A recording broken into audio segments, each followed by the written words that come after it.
شروع اللہ کا نام لے کر جو بڑا مہربان نہایت رحم والا ہے۔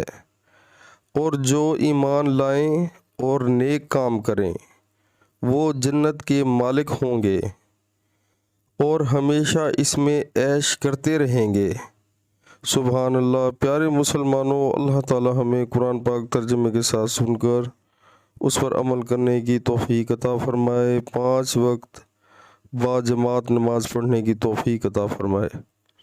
پیارے مسلمانوں، قرآن پاک کی اس آیت میں اللہ تعالیٰ بتا رہے ہیں جو کلمہ پڑھنے کے بعد تمام جتنے اللہ کے حکم ہیں ان پر عمل درآمد کرنے کی کوشش کریں اور اللہ کا خوف دل میں رکھیں تو ان کے لیے جو ہے اللہ تعالیٰ نے جنت لکھ دی ہے، جو کہ بہت بڑا انعام ہے، اور نیک اعمال کرنے کا رزلٹ بھی جنت ہے۔ تو پیارے مسلمانوں، ہمیں غور کرنا چاہیے کہ جنت جو ہے وہ ہمیشہ اس کے ہم مالک بن جائیں گے اور اس میں عیش کریں گے۔ لیکن بہت افسوس سے کہنا پڑتا ہے کہ شیطان نے ہمیں اس چیز کے بارے میں بھلوا دیا ہے کہ یہ دنیا عارضی ہے جس کے پیچھے ہم دن رات پاگل ہو گئے ہیں۔ ہم صبح اٹھتے ہیں اور ہمیں صرف ایک ہی خیال ہوتا ہے دل میں کہ ہم نے اپنا فیوچر کس طرح بنانا ہے، اپنی دنیا کس طرح بنانی ہے۔ پیارے مسلمانوں، یہ جو فیوچر ہے دنیا کا یہ عارضی ہے۔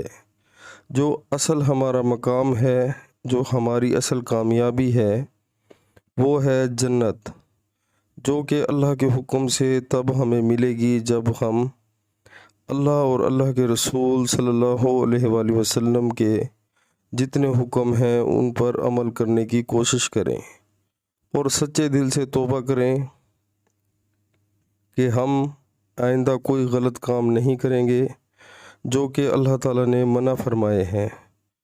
تو بہت افسوس سے کہنا پڑتا ہے کہ ہم 95% لوگ جو پوری دنیا میں ہیں مسلمان کلمہ گو، ہم نماز کو چھوڑ چکے ہیں، نماز کو بھول چکے ہیں۔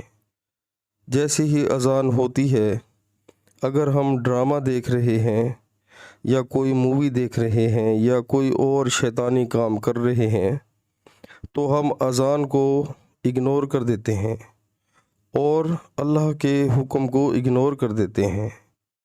شیطان ہمیں الٹے رستے پر لے جاتا ہے، ہم مسجد تک نہیں جاتے۔ اگر عورتیں گھر میں بیٹھی ہیں تو وہ بھی وضو کر کے نماز نہیں پڑھتی۔ یہی ہمارے لیے خرابی ہے اور یہی ہمارے لیے افسوس کا مقام ہے۔ ہمیں اس چیز کے بارے میں غور کرنا چاہیے، عمل کریں، سچے دل سے نیت کریں، انشاءاللہ اللہ تعالیٰ مدد فرمائیں گے اور کامیابی دیں گے۔ السلام علیکم ورحمۃ اللہ وبرکاتہ۔